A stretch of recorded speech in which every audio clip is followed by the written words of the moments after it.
Alright everybody, and we're back to the KCCR. So, it's the early morning. By that I mean through 13 p.m. And I decided we're going to go over the Secret World. Now, I already made this video, and all that jazz. Turns out though that somehow during rendering it decided to not render audio. Either way, you're not here to listen to a bunch of bitching about shit gone wrong. That being said, the Secret World, everybody. We'll go jump right into it. Now, as we're aware, I'm not usually one to have the whole title screen, visible character nonsense, but as you notice, there's no levels. It just pretty much shows the location you are in the world as well as your server. So we'll just go right into it. When you log in for the first time, you have no characters, you're brought here. You have 3 character slots you can choose. And so we'll just click one. Now, I actually double click that. You know, you shouldn't do that. You should click it once and you'll get, as you noticed very briefly there, you'll have the drop down of servers to choose. You should click the character slot once and then click the server you want. But since this character doesn't matter for me, in terms of I'm not keeping it as for you guys to see what's going on in the game, I double clicked. So keep that in mind if you do decide you want to play the Secret World. Alright. Now, once you're past the loading screen and you've selected the server that you wish to play on, you're going to be brought to your faction select screen. Now, it's safe to use the term that these, well, the term, it's not really a term, I guess. It's safe to say that these 3 factions are, in fact, against each other in one way or another. Albeit, unless you're on a PvP server, which I'm not entirely sure there even is, you will be working in the same zones together. It's more like there's dedicated PvP locations that you will fight your opposing factions. So let me give you a brief overview. Now, there is a video there that explains them, and you could easily watch that and probably get a better definition than me, but I'll do what I can. The Illuminati, ignore the little sex, drugs, Rockefeller. Illuminati is what you would expect the Illuminati to stand for. It's what, when we hear in real life, we think of a bunch of people or a secret organization that's recording everything, watching everybody, and knows everything that's going on. It's essentially omniscient or omnipresent. And yeah, it's pretty much that. It's just take that and give it a spin of a bunch of like young folk who know what they are and don't give many fucks about it. So they're like, oh yeah, no, we're Illuminati, we implanted a bug in your brain. But also, dog, did you hit the new club? It's pretty much the best thing fucking ever. That's pretty much how it is. I really don't think I can sum it up better than that. They're located in New York. Next we have the Templars. Now, it's not the Templars as in the Knights Templar. It's a organization dedicated to the eradication of the darkness and the evil. Their deliverance from evil pretty much is spot on with them. They have no tolerance for it, much like a lot of religious factions back in the day. They would completely purge an area of everything if it meant getting rid of corruption at the same time. They do like to collect magical artifacts, and they do have a dedicated team of people who study the arcane. I mean, all factions do, but theirs is more like, hey, we're flamboyant. That's the Templars. They are located in London, England. Right. Next you have the Dragon. I don't personally like the Dragon, but it's pretty straightforward. They're located in Seoul? Seoul? I'm pretty sure Seoul, Korea. Think Yin Yang, or Yin and Yang, however you wish to pronounce it. They have the whole, we're fighting the chaos like everybody else, but we also need the chaos in order to have something to fight. So they're fighting it to try to preserve the peace of humanity and the rest of the world, you could say, but at the same time they prod and poke and provoke said chaos and redirect it into areas that they find needed in order to go fight it. So they're that. I know there's a term to describe people who do that, but I'm not, like I said early morning, I'm not entirely sure what that term is right now. Either way, as said, they're located in Seoul, Korea. Alright, now let's go ahead and click next. It doesn't matter which one of these you click, so because you're brought to the same character creation screen, but for shits and giggles we'll click Templars.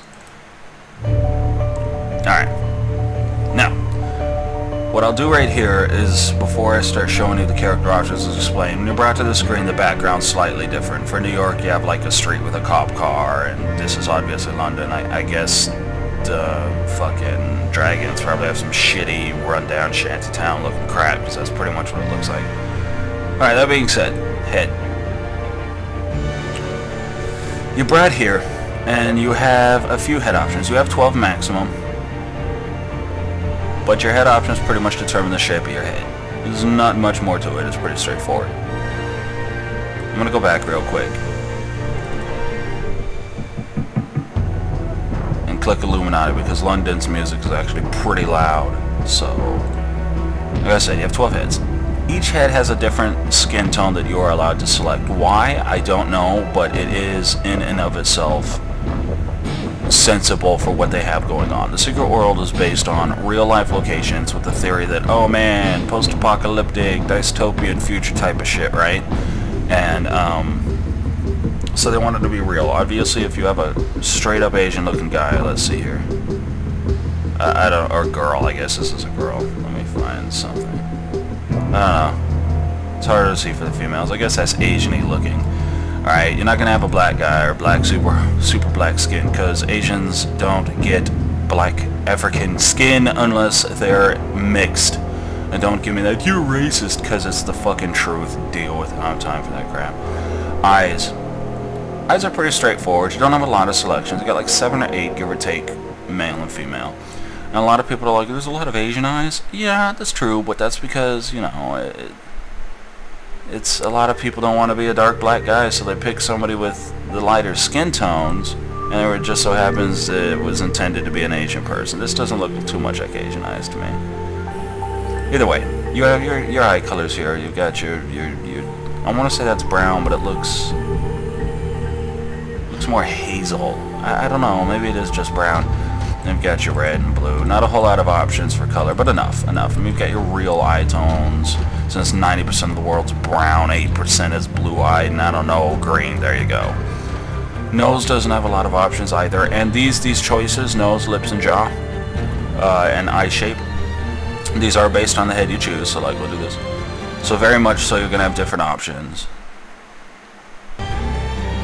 And I don't personally agree with that. I think all options should be excuse me, tied together, but I can understand why they did it. As I said, they want the whole real feel.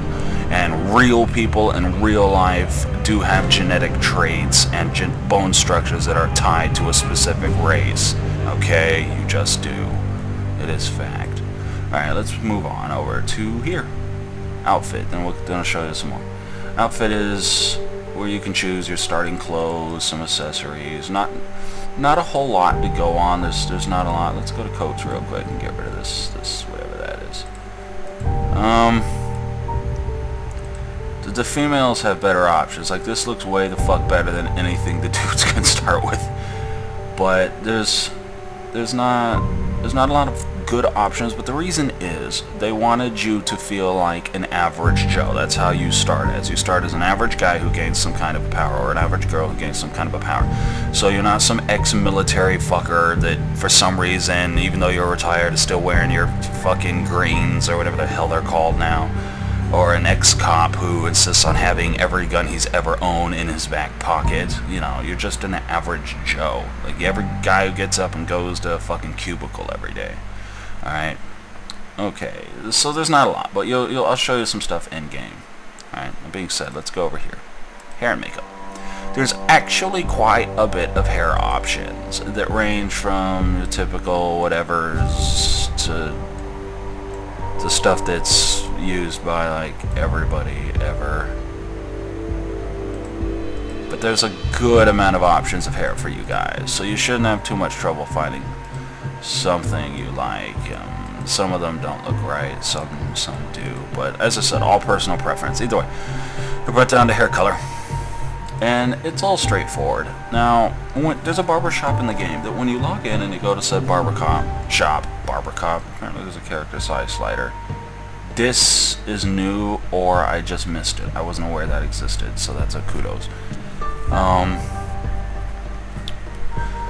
When you go to the Barber Shop, you can actually see the names of these colors. Right now, I don't think it's showing you the names. So like that looks like black, but really it's black with streaks, even though you don't see the streaks on it. Yeah. Either way. Next is your facial hair color. I guess it's not relevant to a woman, but you keep this tick marked and you keep them, I guess maybe eyebrow color? Eyebrow does work, so keep that tick mark, because having bright red eyebrows and bright white hair is really stupid looking. Or if you don't want to keep it tick marked, by all means do what you wish.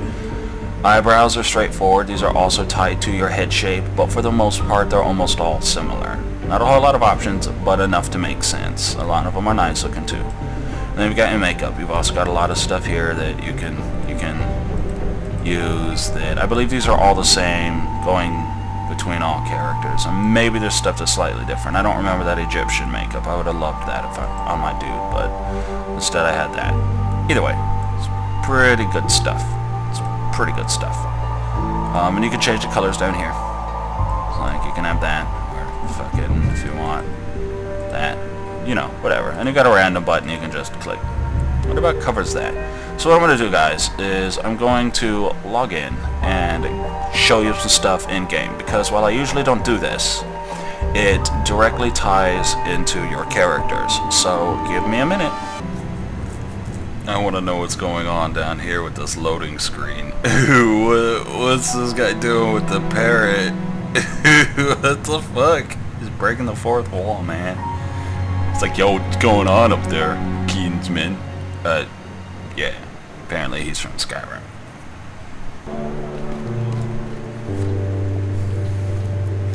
Alright, everybody. Now we're in game, and we're currently located in London. We're at a shop called Pangea. Now, this is the main hub for clothing in the game. This is what I wanted to show you because it ties directly to your outfits. In a secret world, you don't wear armor in the traditional sense. I mean, if you have a SWAT flak vest on, it's strictly appearance. Because in the secret world, you have talismans for your head and like your wrists, rings, necklaces, and all that shit, like magical trinkets, if you will. And those are what supply you your bonus stats. So you can wear anything you want. And once you have the outfit you wish to wear, or a piece of an outfit like a coat, you simply click on this drop down and click on dressing room. Drop down menu is C, that's your character sheet. It's interesting because it's more of a hover over cyborgy looking type of deal. And you can change your clothes here. And none of them have stats, so you can wear whatever the hell you want. You know, it's all strictly based on your personal preference, which is pretty cool. Alright. Now, why am I wearing that? Whatever. Okay. These guys are pretty self-explanatory. Your business attire is like your suits. You got pinstripes and just normal suits and whatnot. You got your streetwear, cause I'm thugging and shit, dog. Yeah, girl. And men's footwear. Men's clothing imports. I believe that's shit like... Can I help you? Yeah, camouflage jackets, diagonal zipper jackets. If you hit preview, okay, unlike a lot of games that'll pop up in a menu, Secret World doesn't. You just preview it on your character real time. If you move, it vanishes. Pretty straightforward. Alright, that about covers clothing. And there's a whole lot here, way more than I can go over. And there's more than this, too. There's a whole bunch of little vendors located and situated throughout the world that may sell jackets or boots or stuff. And, of course, there's unlocks you gain for unlocking certain skill sets or completing dungeons, or what do they call them? Well, they're pretty much dungeons. So there's a whole lot of options for you to dress the way you want and to make a character that you feel that you enjoy. But now we'll get to the best part of the secret world, the thing that makes it unique amongst any other game that I think I've played. Let's move out of Pangea real quick, so give me a second.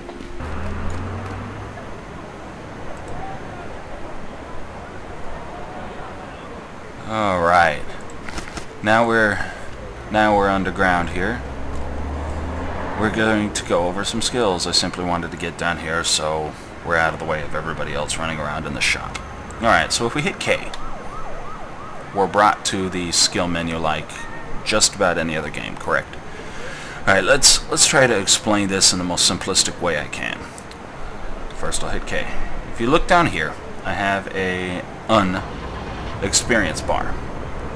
What happens with this experience bar is pretty simple. When you fill it completely, you gain an SP or some SP. There are events going on, and there are bonuses that you can purchase or gather via events that give you like a boost. Every time you gain 1 SP, you gain another type of deal, but it's never usually more than just an extra 1 each time you acquire one. Same with AP.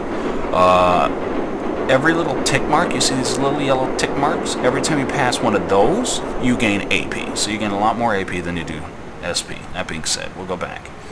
Alright, SP, or skill points. This is pretty straightforward. These all coincide directly with the weapons, and in Talisman's case, the talismans that you can use.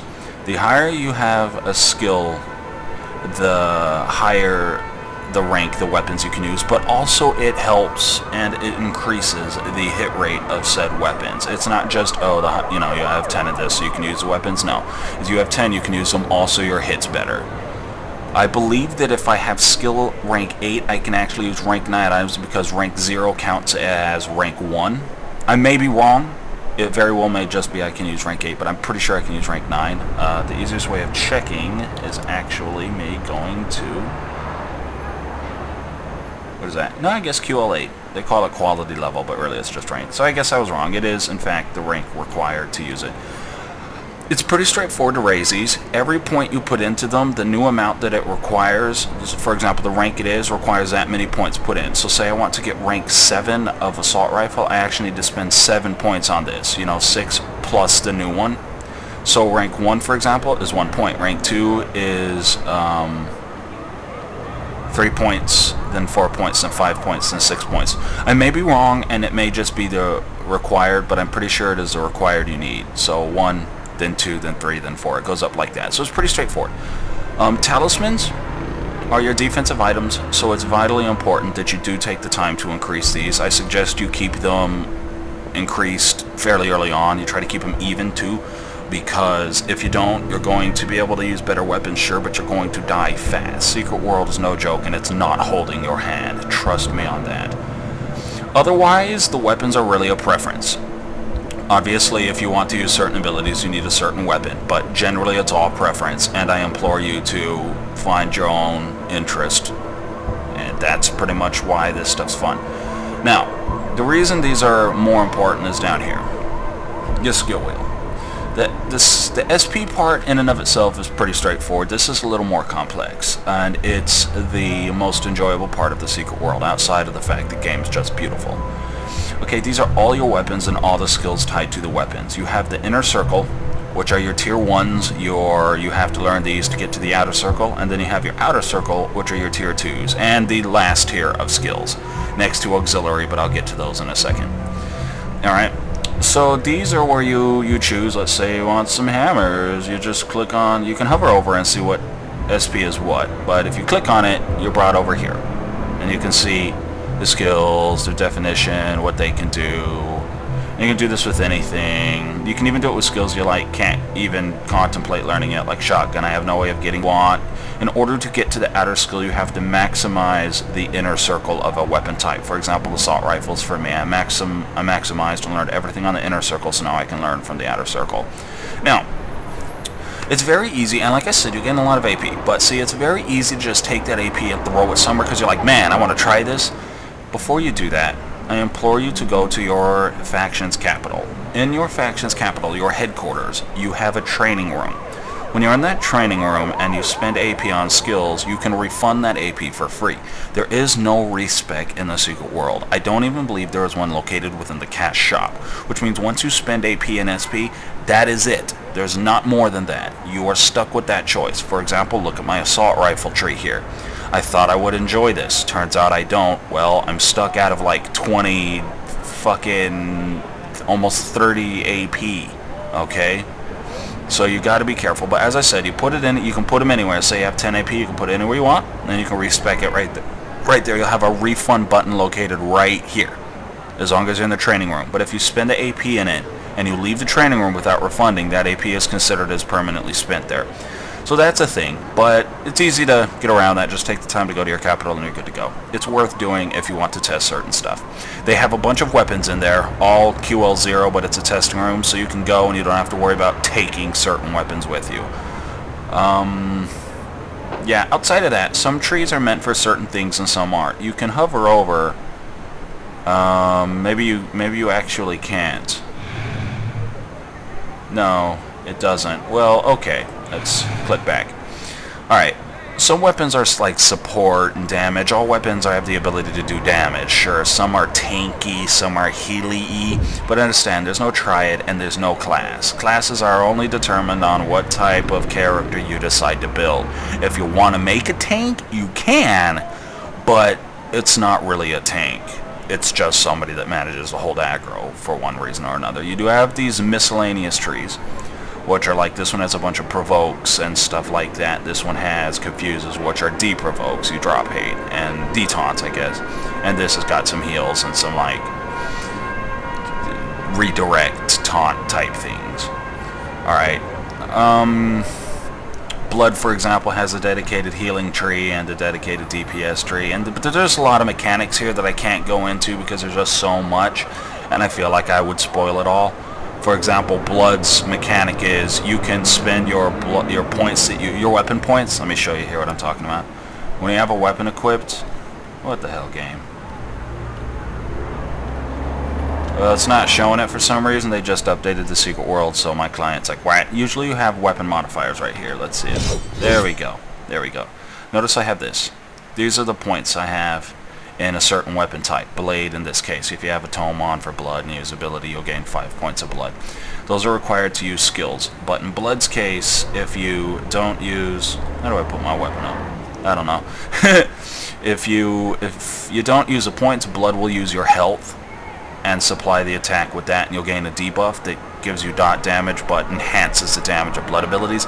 So it's one of those things where a lot of the weapon trees, let's hit K again, go back to abilities, have a unique trait, but there's so many that it's really hard to go into. In terms of being held back and what you can and can't do with your character, the only thing that's holding you back is your SP.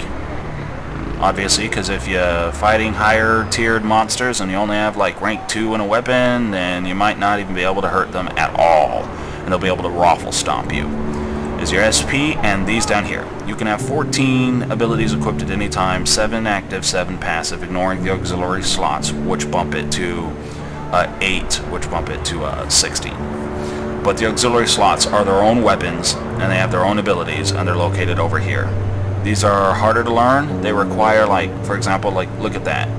50 AP to learn the first shot of that, yada yada. It's a pretty big deal, but yeah, so don't focus too much on those. You can decide which one you want, sure, but later on you're going to want to focus more on these, because these are your bread and butters, but also not your bread and butters, your absolutes. How you build yourself down here is up to you. You can only have 1 elite skill on passive and 1 elite skill on active at any given time. Elites are encased in this gold square, and they're usually the last ability in each tree. So they're things to look out for because they may or may not have certain benefits you wish to have, etc. Some are attacks, most passives are just passives, etc. Makes sense, right? These do certain things like Flight of Daggers. Whenever you attack, you build a Flight of Daggers counter. When this counter reaches fucking 5, you will hit 3 enemies. So, like, I'm not sure it'll even show it, but there'd be hovering daggers around me, and when I attack the 5th time, they shoot out and do an AoE, and yada yada. So as I said, there's a lot you can do to build your character, and I implore you to give it a shot. There's no real way to go wrong unless you just absolutely suck. Definitely, absolutely, use your training room, and that about covers skills. I mean, auxiliaries are straightforward. You just spend AP like your other character slot, and you gain the weapon. You do have to do a quest to unlock the use of certain auxiliaries, but those can or cannot be hard depending on, or will or won't be, I guess is the better terminology, depending on you and if you take a party or not. Soloing them might get rough, but it's still doable depending. That about covers the skill wheel in The Secret World, it about covers character creation in a whole, covers your appearance. Yeah. It generally covers everything about the Secret World. That being said, the Secret World, everybody, it's definitely a good game, especially if you're the kind of person who likes themselves some, excuse me, dark genres and some like scary stuff going on, and it's a hard game. People are like, well, it's just a buy-to-play MMO. It's not that hard, is it? No, it's pretty bad. It doesn't hold your hand. I mean, you can nowadays, back when I started, there were no walkthroughs for certain missions on the internet. Everybody had to figure that shit out. But even then, if you don't do that, you're in for some real fun. It's a treat. It's beautiful cinematics. It's worth checking out. It does have its cons, like every game, but I'm not here to go over those unless they're directly tied to character creation. That being said, everybody, The Secret World, my rating for it is 67 out of 100. I repeat, 67 out of 100. Feel free to give it a shot. You can purchase it on, I don't remember where. Just type in www.thesecretworld.com and I'm pretty sure you will be brought to a site. I'll confirm that with an annotation and I will put links in the description once I am sure. Thank you for watching, and as always, till next time.